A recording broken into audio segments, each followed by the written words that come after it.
बरेली में विलीनीकरण आंदोलन की याद में मनाया गया गौरव दिवस। वीर शहीदों और सेनानियों को श्रद्धा सुमन किया अर्पित। सेनानियों के नाम पर चौक चौराहे करने का फैसला। उज्जैन में नगर निगम के सड़क चौड़ीकरण का काम किया शुरू। मकानों पर लगाए गए निशान। सड़क को किया जाएगा 18 मीटर चौड़ा। बेगमगंज में 5 साल की बच्ची शिवांगी लोधी के दिल में छेद। आरबीएस के तहत भोपाल या मुंबई के अस्पताल में होगा ऑपरेशन। शिवांगी लोधी को मिलेगा न्याय। उज्जैन के महाकाल मंदिर में दर्शन के नाम पर धोखाधड़ी का मामला। 2 आरोपियों को पेश करने के बाद भेजा गया जेल। अन्य फरार आरोपियों की तलाश जारी। और बिहार में अवैध उत्खनन पर बेलगाम दौड़ रहे ट्रैक्टर से हादसा। ट्रैक्टर ने बाइक को मारी जोरदार टक्कर। हादसे में 2 युवक गंभीर रूप से घायल।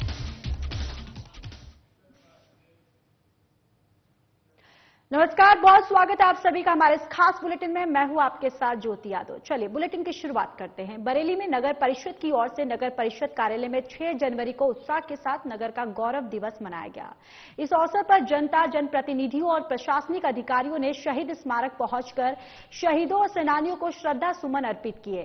साथ ही आंदोलन के सेनानियों और शहीदों के परिजनों को सम्मानित किया गया। ज्ञात हो यानी कि आपको याद हो, भोपाल रिसायत को भारत संघ में विलय के लिए चलाए गए विलीनीकरण आंदोलन के तहत स्थानीय बड़ा बाजार में 6 जनवरी 1949 को हुई एक सभा में भोपाल नवाब हमीदुल्लाह खान पर पुलिस की ओर से किए गए लाठीचार्ज से जोबाजोग राज सोनी और राम प्रसाद अहिरवार वीरगति को प्राप्त हो गए थे। इसी की याद में नगर का गौरव दिवस 6 जनवरी को मनाया जाता है। इस मौके पर नगर परिषद अध्यक्ष हेमंत राजा भैया चौधरी ने कहा कि बीजेपी सरकार धन्यवाद की पात्र है, जिसने अपनी जन्मभूमि के गौरवशाली इतिहास से जोड़ने के लिए नगर गौरव दिवस मनाने का निर्णय लिया। उन्होंने कहा कि नगर वासियों की भावना के अनुरूप नगर की चौक चौराहा सड़कों का नामकरण विलीनीकरण आंदोलन सेनानियों के नाम पर किया जाएगा।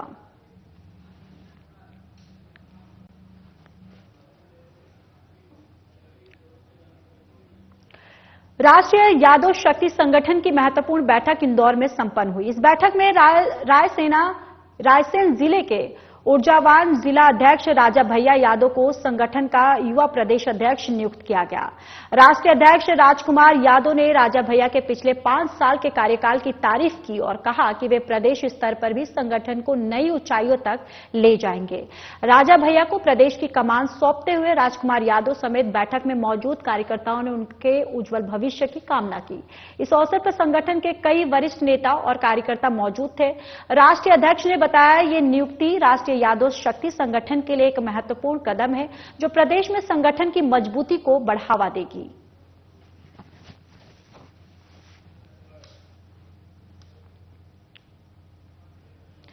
चलिए अब खबरों में आगे बढ़ते हैं। बात कर ले तो उज्जैन की। उज्जैन में नगर निगम ने गाड़ी अड्डे से लेकर बड़े पुल तक मकानों पर निशान लगाने का काम शुरू कर दिया है। यहां पर 18 मीटर चौड़ी सड़क बनाई जाएगी। सिंहस्थ को देखते हुए शहर में कुछ मार्गों पर सड़कों का चौड़ीकरण किया जाना है, जिसमें अगर रोड स्थित गाड़ी अड्डे से लेकर बड़नगर तक रोड स्थित बड़े पुल वाला क्षेत्र भी शामिल है। नगर निगम ने सड़क चौड़ीकरण का काम शुरू कर दिया है। नगर निगम की टीम ने सुबह गाड़ी अड्डे से सड़क की नपटी कर मकानों पर निशान लगाने का काम शुरू कर दिया है और इस पूरे मार्ग पर सड़क चौड़ीकरण की जद में 450 मकान और कुछ धार्मिक स्थल आ रहे हैं। चौड़ीकरण को जाने के बाद यहां पर 18 मीटर चौड़ी सड़क बनाई जाएगी। धार्मिक स्थल हटाए जाएंगे या नहीं, इसको लेकर अभी स्थिति जो है वो स्पष्ट नहीं है। नगर निगम झोंक क्रामक 2 के भवन अधिकारी राजकुमार राठौर ने बताया कि फिलहाल निशान लगाने का काम जो है वो किया जा रहा है। टेंडर हो जाने के बाद चौड़ीकरण का काम शुरू होगा। वहीं महापौर मुकेश टटवाल ने बताया कि ये सड़क 32 करोड़ रुपए की लागत से बनवाई जाएगी।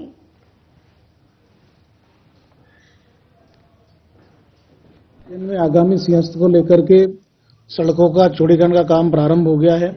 हमारे मध्य प्रदेश के शासन के हमारे यशस्वी मुख्यमंत्री डॉक्टर मोहन यादव जी ने सबकी स्वीकृति दे दी है और जिसकी राशि हमको प्राप्त हो गई है वो है गधा पुलिया से रविशंकर का जो जयसिंहपुर वाला मार्ग चौड़ीकरण होना है, उसमें 21 करोड़ 8 लाख रुपए की लागत से उसका चौड़ीकरण होना है और वह 24 मीटर है। उसी के साथ ही जो हमारे को जिनकी स्वीकृति मिली है वह गाड़ी अड्डा चौराहे से वीडी मार्केट केडी गेट मार्ग जूना सोमवार होते हुए जो मार्ग का चौड़ीकरण होना है उसकी जो लागत है 32 करोड़ रुपए है। ये 18 मीटर होना है।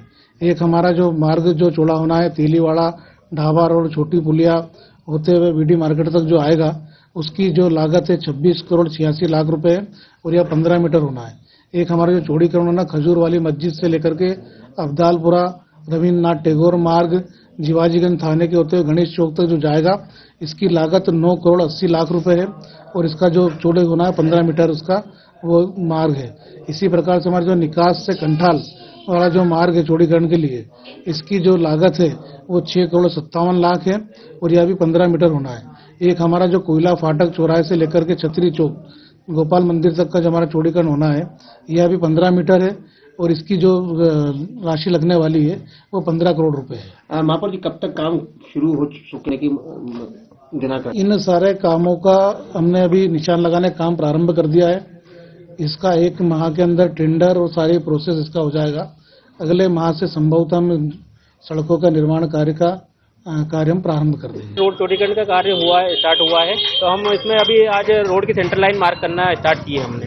तो उसी क्रम में हमने कंसल्टेंट के साथ में रोड की मार्किंग स्टार्ट करी है। कितना रोड चौड़ा होगा और कितना इसमें डिवाइडर से कितना रोड चौड़ा होगा? ये गाड़ी अड्डा से लेके बड़ी पुल तक इसका रोड का है। इसमें मास्टर प्लान में 18 मीटर का रोड है, तो 9 मीटर का दोनों साइड रहेगा डिवाइडर से। डिवाइडर सहित रहेगा? जी सर। अभी कितने मकान आ रहे हैं? अभी 450 मकान करीब आ रहे हैं। अभी कितना ये चौड़ा है, कहाँ से कितना चौड़ा होगा ये यहाँ से गाड़ी अड्डा में हमारे पास अवेलेबल विड्थ तो काफी है, यहाँ पे टूट फूट नहीं होगी, पर फाजिलपुरा और आगे के एरिया में तो वहीं छत्तीसगढ़ में सेल्स रिप्रेजेंटेटिव यूनियन ने वर्षों से लंबित मांगों को लेकर एक जनरल काउंसलिंग की बैठक का आयोजन किया, जिसके पूर्व एमपी एमएसआरयू के कार्यकर्ता और पदाधिकारी के नेतृत्व में विशाल रैली का आयोजन किया गया।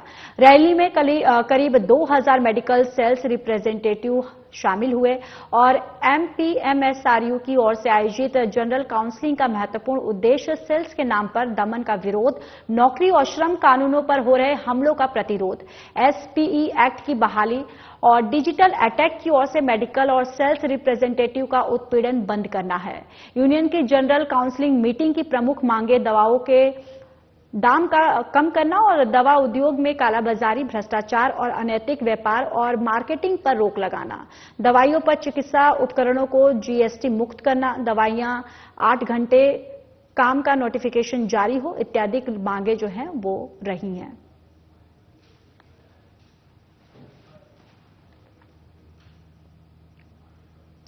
छत्तीसगढ़ के युवा पत्रकार मुकेश चंद्राकर की हत्या के विरोध में मध्य प्रदेश श्रमजीवी पत्रकार संघ जिला इकाई कटनी की ओर से अनुविभागीय कार्यालय में विरोध प्रदर्शन किया गया और कटनी तहसीलदार को महामहिम राज्यपाल के नाम ज्ञापन सौंपा गया।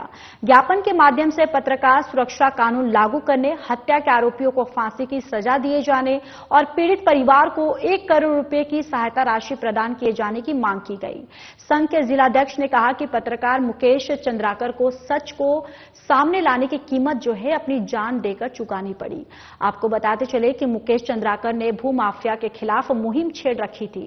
पत्रकारों ने पत्रकार सुरक्षा कानून जल्द से जल्द लागू करने की मांग की है।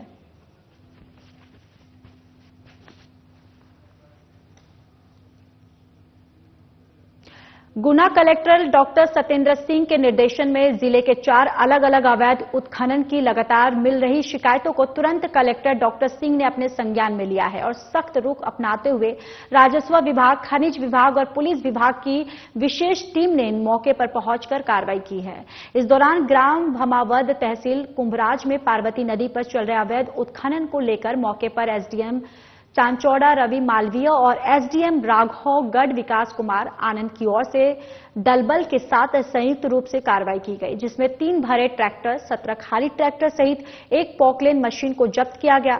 वहीं सिंध नदी बरखेड़ी तहसील गुना के रेत का अवैध खनन करते हुए एक ट्रैक्टर ट्रॉली जब्त की गई है। कार्रवाई के दौरान डिप्टी कलेक्टर जिला फातिमा, तहसीलदार जीएस बैरवा सहित मौके पर पूरी टीम उपस्थित रही।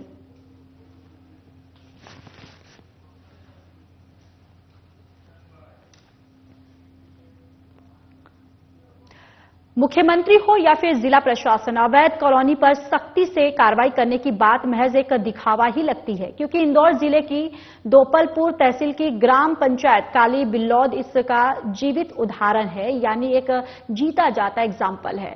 ग्राम पंचायत काली बिल्लौद में अवैध कॉलोनियों ने अपना जाल फैला रखा है और जिम्मेदारों ने मौन साध रखा है। सवाल यह है कि इन अवैध कॉलोनियों के मकड़ जाल फैलने के लिए जिम्मेदार कौन है। शिकायतों पर त्वरित कार्रवाई भी नहीं होती है। इसकी वजह से एक के बाद 2-3 सहित ये संख्या धीरे धीरे 50 से अधिक तक पहुंच चुकी है। आलम यह है कि इन अवैध कॉलोनी माफियाओं ने मरघट की भूमि हो या फिर शासकीय भूमि हो, आदिवासी की भूमि हो, सभी को निशाना बना रखा है। लेकिन शासन प्रशासन के उच्च अधिकारियों ने इस पर मौन धारण कर रखा है। वही शासकीय भूमि पर अवैध अतिक्रमण की शिकायत मिलने के बाद बोटमा तहसीलदार जगदीश रंधावा ने पटवारी के साथ भूमि का मौका निरीक्षण किया। शासकीय भूमि का सीमांकन कर जल्दी ही अतिक्रमण हटाने की कार्रवाई करने की तहसीलदार जगदीश रंधावा की ओर से बात कही गई है। हम सौरभ यादव है, मैं खतेरिया रहता हूँ। ये जो प्लाट है जो कटे इस कॉलोनी में, ये हमें पता नहीं था ये जो सरकारी जमीन है, तो हमें प्लाट यहाँ पे दे दिए उनने के मतलब बेच दिए कि ये बढ़िया कॉलोनी है और ऐसा वैसा, और इसके बारे में बिल्कुल नहीं बताया कि सरकारी है या कुछ भी नहीं है मतलब। और ये प्लाट ऐसे ही काट के दे दिए, हम धोखे में आ गए मतलब। हमको तो बोला था उन्होंने रजिस्ट्री कर को देंगे, रजिस्ट्री भी करवा दी हमारी, रजिस्ट्री भी हो गई, सब हो गया। किसने बेचा आपको प्लाट? ये हमें अशोक चौधरी और तेजू जाट द्वारा हमने लिया ये प्लाट। अशोक चौधरी, हाँ। और रजिस्ट्री करी बबलू चौधरी ने रजिस्ट्री करी, और अशोक चौधरी और धर्मेंद्र अशोक चौधरी। काफी चीज की समस्या है, लगातार कॉलोनी में चोरियां हो रही है और अवैध कॉलोनी वालों ने आप देख ही रहो कि सारी चारों साइड से दीवार तोड़ दी है। लोगों ने अवैध कॉलोनियों में प्लाट महंगे लिए हैं और अवैध कॉलोनियों वाले जो बाउंड्री वाल कॉलोनी की तोड़ के और चारों साइड से नए लोग आके और बस जाते हैं। कोई झुग्गी झोपड़ी बना लेता, कोई कुछ भी बना के रात में चोरी चामारी करके 1-2 महीने रहते और भग जाते, फिर पूरे दिन में आता था। और शाम को अवैध कॉलोनियों में जो अभी काम नहीं चल रहा उन कॉलोनियों में कुल मिला के नशाखोरी का गांजा शराब और ये सब बैठ के पीना, और रात में दिन में रेकी करते हैं सभी कॉलोनियों में घूम के। और सबसे बड़ी समस्या ये कि हमारी कॉलोनी का एक ही गेट था, अब कॉलोनी के चारों साइड से रास्ता हो गया है और पीछे गांव है, पूरा कंपनी का एरिया है और लगातार 8 दिन से सलंग 5 चोरियां हो चुकी है कॉलोनी में। अभी हमारी ग्राम पंचायत में अवैध कॉलोनी वालों ने एक हमारी शासकीय भूमि है ये ग्राम पंचायत की, जिसके अंदर कॉलोनी काट दी गई है और मकान भी बन गया, कुर्सी हाइट भी हो चुकी है यहाँ पे। और हमने इसकी शिकायत 6 महीने पहले कर दी थी तहसीलदार साहब को, एसडीएम साहब को। उसके बाद उन्होंने बोला था हम सीमांकन करवाने के लिए पटवारी साहब को पहुंचाते हैं। उस टाइम पटवारी साहब आए नहीं है। अभी भी मैंने पटवारी साहब को फोन लगाया है, तहसीलदार साहब से मेरी बात हुई है, उन्होंने बोला पटवारी साहब को हम दिखवाते हैं। यहाँ अवैध कॉलोनी में करीब 4 से 5 प्लॉट काट दिए गए और शासकीय भूमि अभी जब हमने काम रुकवाया यहाँ पे आके तो वो बोल रहे हैं हमारे पास रजिस्ट्री है। तो क्या शासकीय भूमि की रजिस्ट्री कर दी उन्होंने? के साथ आज मौका निरीक्षण किया है। कुछ सरकारी जमीन पे मकान बनने की शिकायत आई है। मैंने पटवारी को 3 दिवस में रिपोर्ट सीमांकन करके प्रस्तुत करने का बोला है। जैसे ही सीमांकन रिपोर्ट आ जाएगी उसमें स्पष्ट आ जाएगा कितने एरिया में अतिक्रमण है। जैसे ही उसके बाद तुरंत नोटिस जारी करके उसमें वैधानिक कार्रवाई हम लोग करेंगे। उज्जैन में महाकाल पुलिस ने महाकाल मंदिर में दर्शन के नाम पर धोखाधड़ी करने वाले महाकाल मंदिर समिति के कर्मचारी उमेश पंड्या और क्रिस्टल कंपनी के सुपरवाइजर करण राजपूत को गिरफ्तार किया था। 2 दिन की पुलिस रिमांड खत्म होने पर पुलिस ने फिर दोनों को कोर्ट में पेश किया, जहां से दोनों को जेल भेज दिया गया है।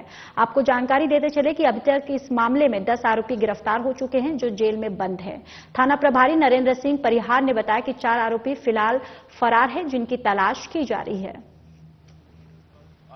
किया है, जीआर पेश किया है, 2 दिन का पीआर लिया था।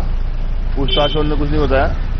अब जो 4 आरोपी फरार है उनको गिरफ्तार करेंगे, उनसे कोई जानकारी मिलेगी तो बताएंगे। आज इनको जेल बनाना। जेल बनाना। अब तक कितने लोग जेल पहुंच चुके हैं? 10 लोग हो गए। कितने फरार हैं? 4 फरार। तो वहीं आगर मालवा जिला मुख्यालय में बजरंग दल हिंदू संगठन की ओर से एक भव्य शोभा यात्रा नगर में निकाली गई। ये शोभा यात्रा छावनी झंडा चौक से प्रारंभ होकर नगर के प्रमुख मार्गों से निकाली गई। शोभा यात्रा में जिले भर से आए बजरंग दल के कार्यकर्ता अपने हाथों में भगवा ध्वज लिए जय श्री राम जैसे देश का बल बजरंग दल के गगनभेदी उद्घोष करते हुए चल रहे थे। शोभा यात्रा का हिंदू संगठनों की ओर से जगह जगह पुष्प वर्षा कर भव्य स्वागत किया गया। शौर्य यात्रा के दौरान पूरे नगर में सुरक्षा की दृष्टि से थाना प्रभारी अनिल मालवीय के नेतृत्व में पुलिस की चाक चौबंद व्यवस्था रही।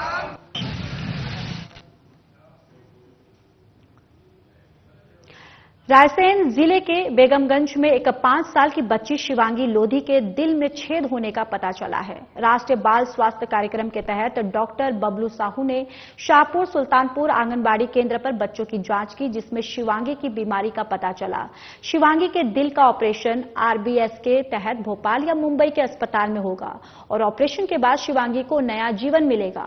राष्ट्रीय बाल स्वास्थ्य कार्यक्रम के तहत 0 से 18 साल तक के गरीब और वंचित बच्चों को स्वास्थ्य सेवाएं प्रदान करने के लिए चलाया जा रहा था और शिवांगी के परिवार को इस कार्यक्रम के तहत इलाज में सहायता प्रदान की जाएगी, जिससे वे अपनी बच्ची का इलाज करा सकेंगे। ये एक महत्वपूर्ण कदम है जो गरीब बच्चों को स्वास्थ्य सेवाएं प्रदान करने में मदद कर रहा है।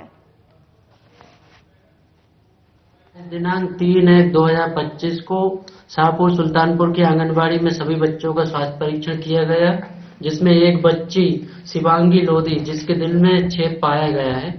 इस बच्ची को रायसेन जिला अस्पताल रेफर किया गया। इसके बाद इसे भोपाल रेफर किया जाएगा ऑपरेशन के लिए और बाकी सभी बच्चे स्वस्थ पाए गए हैं। हम आरबीएस के राष्ट्रीय बाल स्वास्थ्य कार्यक्रम के थ्रू आते हैं। ये प्रोग्राम दिल्ली से चलता है और इसमें बर्थ डिफेक्ट के बच्चे चिन्हित किए जाते हैं। ये प्रोग्राम 4D पे होता है, defected birth, deficiency disease, developmental delay, और इन सभी बच्चों को स्वास्थ्य लाभ प्रदान किया जाता है। तो इसमें कोई इलाज का खर्चा वगैरह लगता है क्या? इसका खर्चा सब सरकार उठाती है राष्ट्रीय स्वास्थ्य कार्यक्रम के द्वारा। आरबीएस के राष्ट्रीय बाल स्वास्थ्य कार्यक्रम एंड आयुष्मान के द्वारा सभी बच्चों की सर्जरी निःशुल्क की जाती है। चलिए खबरों में आगे बढ़ेंगे। छिंदवाड़ा में परासिया रोड स्थित निजी लान में 2025 खेल महोत्सव का आयोजन को लेकर एक महत्वपूर्ण बैठक का आयोजन किया गया। इस बैठक में जिले के सभी शिक्षक, शिक्षा विभाग के अधिकारी, खेल अधिकारी और राजनीति के वरिष्ठ पदाधिकारी मौजूद रहे। इस बैठक में सांसद विवेक बंटी साहू ने 12 जनवरी से शुरू होने वाले खेल महोत्सव के बारे में जानकारी दी। इसमें भाग लेने और बच्चों का उत्साह बढ़ाने की बात कही। वहीं सांसद ने कहा कि प्रतियोगिता छिंदवाड़ा जिले के खिलाड़ियों को उच्च स्तर पर ले जाने की एक छोटी सी पहल है, जिससे खिलाड़ियों का उत्साह बढ़ेगा। वहीं उन्हें इस खेल महोत्सव के माध्यम से अंतर्राष्ट्रीय स्तर की पहचान भी मिल सकती है। अगर खिलाड़ी पूरी लगन और मेहनत से अपने खेल का प्रदर्शन करेंगे तो उनकी मेहनत और उनका अपना सपना अंतर्राष्ट्रीय स्तर पर जाकर साकार हो सकता है। हमारे जिले के बच्चों को खेल में एक प्लेटफॉर्म मिले, उनके अंदर जो प्रतिभाएं हैं उन प्रतिभाओं को निखारने का अवसर मिले, इस मंशानुसार सांसद खेल महाकुंभ का आयोजन किया जा रहा है। और इसमें हमारा प्रयास है कि जिले का एक एक बच्चा, एक एक विद्यार्थी इन खेल प्रतियोगिता में भाग ले। इसको लेकर के आज हमने पूरे जिले के हर स्कूल के खेल अधिकारियों से चर्चा करी है और यह प्रयास किया जा रहा है कि जो बच्चों के अंदर प्रतिभाएं छिपी रहती है और कहीं ना कहीं वो दब जाती हैं या उनको अवसर नहीं मिलते हैं कि वो खेलने में आगे बढ़ सके, लेकिन यह एक प्रयास किया जा रहा है। जैसे पिछले समय हम लोगों ने इतिहास रचा, हमारे देश के यशस्वी प्रधानमंत्री नरेंद्र मोदी जी के जन्मदिन से अटल जी की जन्म जयंती तक 100 स्वास्थ्य शिविर लगाए, तो इसमें भी हम लोग प्रयास करेंगे कि हर एक स्कूल का एक एक बच्चा इन खेल प्रतियोगिताओं में भाग ले और उन्हें प्लेटफॉर्म मिले, उन्हें अवसर मिले कि हम इनको अच्छे से सिखा सकें। हमारे विवेकानंद जी की जयंती 12 तारीख, जिस दिन युवा दिवस के रूप में भी हम लोग पहचानते। पिछले वर्ष ग्वालियर में आयोजित हुई प्रथम Madhya Pradesh league cricket tournament की सफलता के बाद आयोजन को और व्यापक बनाने और जिले स्तर पर प्रतिभागिशाली खिलाड़ियों को प्रोत्साहित करने के उद्देश्य से अब उदीयमान क्रिकेट खिलाड़ियों को प्रतियोगिता में खेलने के लिए ट्रायल गुना में ही देना होगा। इसी क्रम में रविवार को एक प्रेस वार्ता आयोजित की गई, जिससे संबोधित करते हुए गुना क्रिकेट एसोसिएशन के अध्यक्ष और पूर्व मंत्री महेंद्र सिंह सिसोदिया ने बताया कि ग्वालियर डिवीजन क्रिकेट एसोसिएशन के उपाध्यक्ष और एमपीएल के चेयरमैन युवराज महानार्यम महानारियमन सिंधिया के प्रयासों से पहली बार गुना के युवा खिलाड़ियों को टूर्नामेंट में चयन के लिए ट्रायल के लिए गुना में ही मौका मिल रहा है, जिसका उद्देश्य युवा खिलाड़ियों को सहूलियत के मद्देनजर एमपीएल की टीम ग्वालियर चीता में 12 जनवरी को ट्रायल आयोजित करने जा रहे हैं। ग्वालियर चीता टीम के एडवाइजर बाबा ने बताया कि गुना में गुना सहित अशोकनगर और शिवपुरी के खिलाड़ियों का ट्रायल होगा, जिसमें 24 खिलाड़ियों को चयनित किया जाएगा, जिन्हें ग्वालियर में खेलने का मौका मिलेगा। ग्वालियर में होना था, लेकिन परम श्रद्धेय महाराज साहब और युवराज साहब का ये आदेश था कि ये ट्रायल, क्योंकि अशोकनगर, गुना और शिवपुरी ये 250 किलोमीटर 200 किलोमीटर दूर है, तो इस मौसम में इतनी दूर बच्चों को आना पॉसिबल नहीं होता, या आते भी तो उनको काफ़ी तकलीफ होती। तो इसके लिए उन्होंने आदेश दिया कि ये ट्रायल एक गुना ऐसा सेंटर है जहां अशोकनगर क्षेत्र, गुना क्षेत्र और शिवपुरी क्षेत्र के बच्चे आके ट्रायल खेल सकते हैं। तो इसलिए ये 12 तारीख को ट्रायल रखी हुई है। ये ट्रायल का उद्देश्य उन बच्चों के लिए जो बच्चे कभी डिवीज़न नहीं खेले, जिनका रजिस्ट्रेशन नहीं है, जिनको मौका नहीं मिल पाता है। तो इस बार ये निर्णय लिया गया कि ऐसे बच्चों को भी हम, जो फाइनल टीम बनेगी ग्वालियर चीता की, उसमें सम्मिलित करें हम ऐसे बच्चों को। गुना की स्पोर्ट्स एक्टिविटीज में एक माइलस्टोन साबित होने वाला है। हमारे परम श्रद्धेय महाराज ज्योतिरादित्य सिंधिया जी एवं ग्वालियर क्रिकेट डिवीजन के उपाध्यक्ष युवराज ज्योतिरादित्य सिंधिया जी के अथक प्रयासों से प्रथम बार गुना में एमपीएल का ट्रायल होने जा रहा है, जो निश्चित रूप से अपने आप में एक अभूतपूर्व चीज है। हमने आज आदरणीय युवराज साहब से फोन पर चर्चा की और 12 तारीख को उनको आमंत्रित भी किया है। महिदपुर देवी जी मंदिर स्कूल में लगातार 5 दिवसीय गौतम ट्रॉफी का आयोजन किया जा रहा था, जिसका समापन किया गया और समाज सेवी विजय सिंह गौतम ने विजेता और उप विजेता टीम को पुरस्कृत किया। 5 दिवसीय क्रिकेट टूर्नामेंट में नगर सहित आसपास की लगभग 30 धुरंधर टीमों ने अपनी कला का प्रदर्शन किया और फाइनल मैच की ओर बढ़ते गए। फाइनल मैच में समाज सेवी विजय सिंह गौतम पहुंचे और खिलाड़ियों का उत्साह वर्धन किया। टूर्नामेंट आयोजक और खिलाड़ियों ने समाज सेवी विजय सिंह का पुष्प माला पहनाकर स्वागत किया। गौतम ने दोनों टीमों से लाइनअप परिचय दिया और जीत की बधाई दी।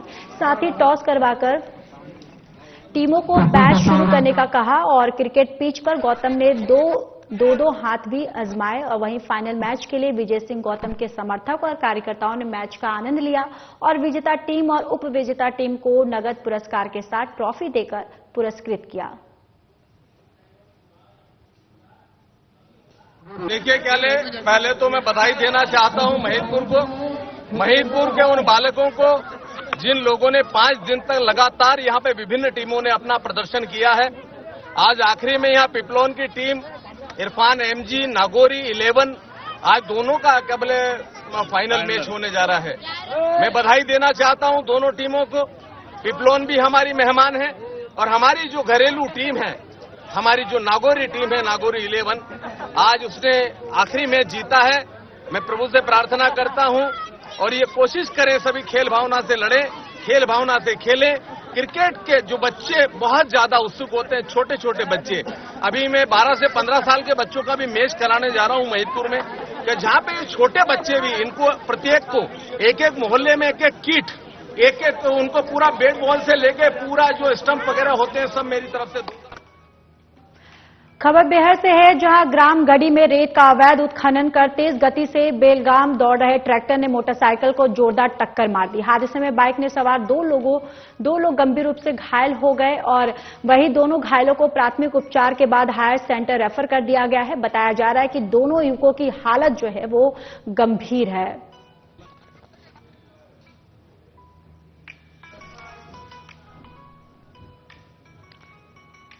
देवास जिले के आवास नगर वार्ड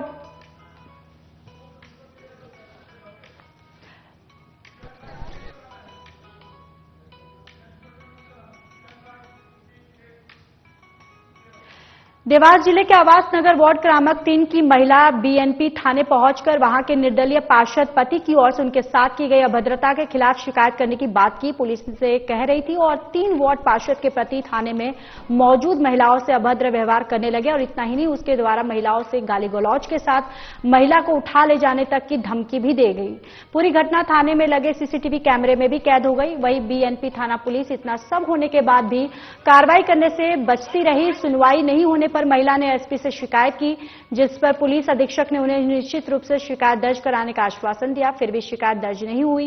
वार्ड पार्षद के पति द्वारा किए गए दुर्व्यवहार और पुलिस के पक्षपातपूर्ण रवैये के खिलाफ देवास करणी सेना के पदाधिकारी ने थाने के घेराव करते हुए जमकर नारेबाजी की, जिसके बाद पुलिस की ओर से आधी रात में महिला की रिपोर्ट दर्ज की गई है। राजीव वर्मा है और उनके द्वारा यहाँ पर सोनी परिवार की महिलाओं के द्वारा और राजपूत परिवार की महिलाओं के द्वारा के ऊपर अभद्र टिप्पणी और गाली के साथ वार्तालाप की गई उनके द्वारा। यहाँ पर बताया जा रहा है कि सुबह कुछ डेवलपमेंट का काम चल रहा था इस वार्ड में और डेवलपमेंट के काम में कुछ कुत्ते को लेकर विवाद था इन लोगों के बीच में। चलिए इस बुलेटिन में इतना ही। बाकी देश और दुनिया की तमाम बड़ी खबरों के लिए बने रहिए हमारे साथ। नमस्कार।